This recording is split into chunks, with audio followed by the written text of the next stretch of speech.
News understands that 350 people, that's illegal migrants actually, crossed the channel over the weekend. That takes the total number to over 1,000 so far this month. That's right. This comes as the House of Lords will debate the government's Safety of Rwanda bill again this afternoon. Now, yesterday on GB News, the Trade Secretary, Kemi Badenoch, was on GB News with Camilla Tominey, and she said she would not rule out leaving the European Court of Human Rights. And remember, she's a future potential Tory leader, so take a listen.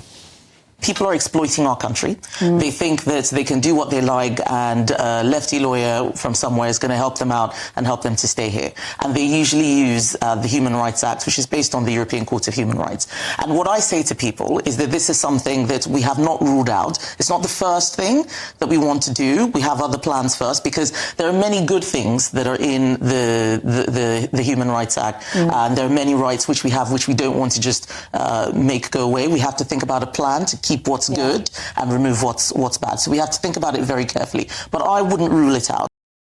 Joining us now is immigration lawyer Ivon Sampson. Ivon Sampson, she was quite clear there, the Trade Secretary. She was talking about lefty lawyers will step in. She means you. It's sad that it's the same language. I was hoping that the potential leaders that will take over this poison chalice that we have, it would have a plan of some sort and not play the same old blame game. Blame me, blame other lawyers, blame the asylum seekers, blame the courts, blame the judges. But the only people that can take the blame is the government, because they've got their hand on the rudder. They decide policies, and the policies that they've put forward over the last, 2 or 3 years haven't worked.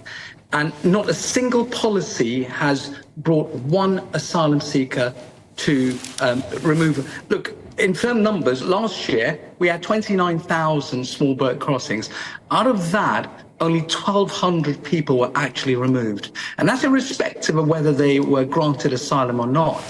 And the asylum grant rates are well over 50%. So of those 29,000, 50% of those people are still, most of them, almost entirely all of them, are still in the UK, not being removed, not being detained, and we're having to look after them. So there's a problem. Yeah, there is a problem, Ivon. The problem for me is looking at the images, if you're listening on the radio, the images we were seeing to illustrate this story are hundreds of young men getting off the small boats. Hundreds of young men who, in my view, Ivon, many of them are economic refugees, economic migrants who are coming here because they think we're a soft touch and we're the land of milk and honey. We are a soft touch. Look, 50% of them are not genuine. We know that.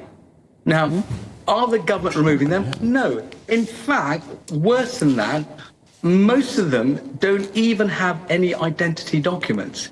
That means I could say I am Mr. Whatever from whatever country, and there's no way I can disprove that, because the government don't even have effective methods of screening people's identity. So the Home Office, I'm sorry to say this, is in a total, utter shambles. They don't have any policy to deal with this problem. There must be a way, though, surely, Ivon, of getting round that. So, for instance, if you arrive with no papers at all, then, sorry, but you cannot have leave to remain. You just can't. That is straight away. Now, you could say, well, some of them have fled a war zone and, you know, they've come thousands of miles and maybe their passport fell out their back pocket, I don't know, as they were crossing Afghanistan, perhaps. But maybe in those situations, there must be ways of testing somebody's genuine knowledge of whether they are from the country that they say that they are from. It can't be that difficult, can it? Well, it can if you live on the borders, and many of them do live on the borders, so they would have the knowledge they need about that part of the world, about the politics, the people, the language, the food they ask. There's several questions and also their accents are very similar. So I'm afraid there are people who do slip through the system. Look, the problem is that we need to have an effective policy. There is only one policy, and that is to do deals with other countries.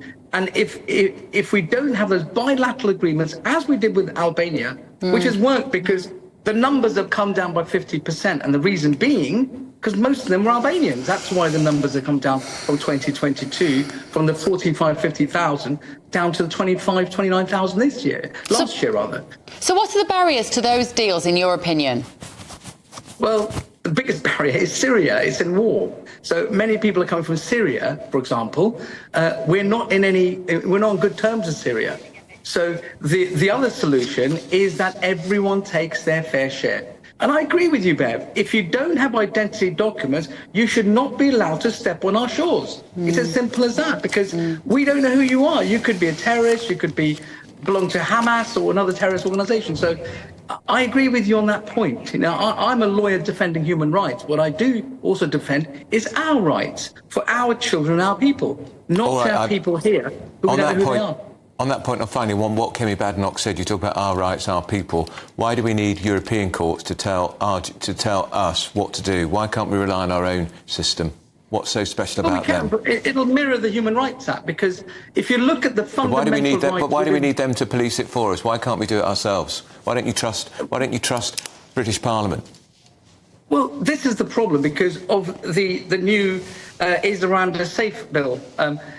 They're effectively telling the courts what the way to look at the evidence. That's because the courts have got too much power. It's a clear example of abuse of power when you give it in the wrong hands.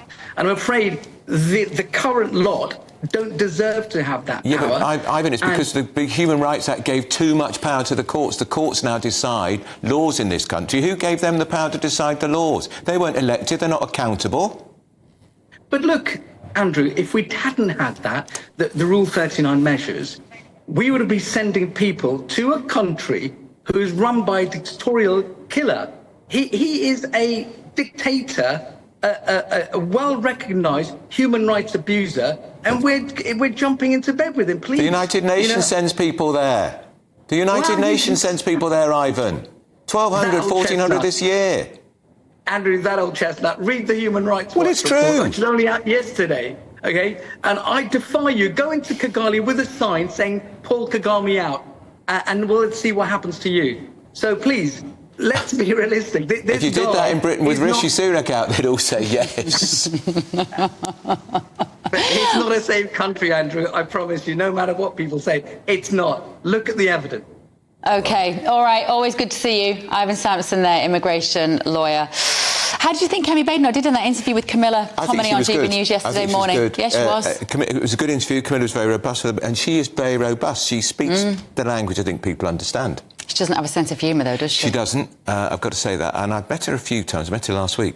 And she ain't great at small talk either. But no. Maybe you don't need that. No, exactly. You're not meant to be a stand-up comedian. Didn't do Boris Johnson any harm, though, did it? That was one of the reasons why he won over the public, was his stint hosting that BBC Two show, Have I Got News For You, wasn't it? That was why he became popular. So whether Kemi... But maybe we're just sick of that now. We just want sensible, serious, and perhaps Kemi Badenoch is that person. And if you want boring, you'll get Keir Starmer.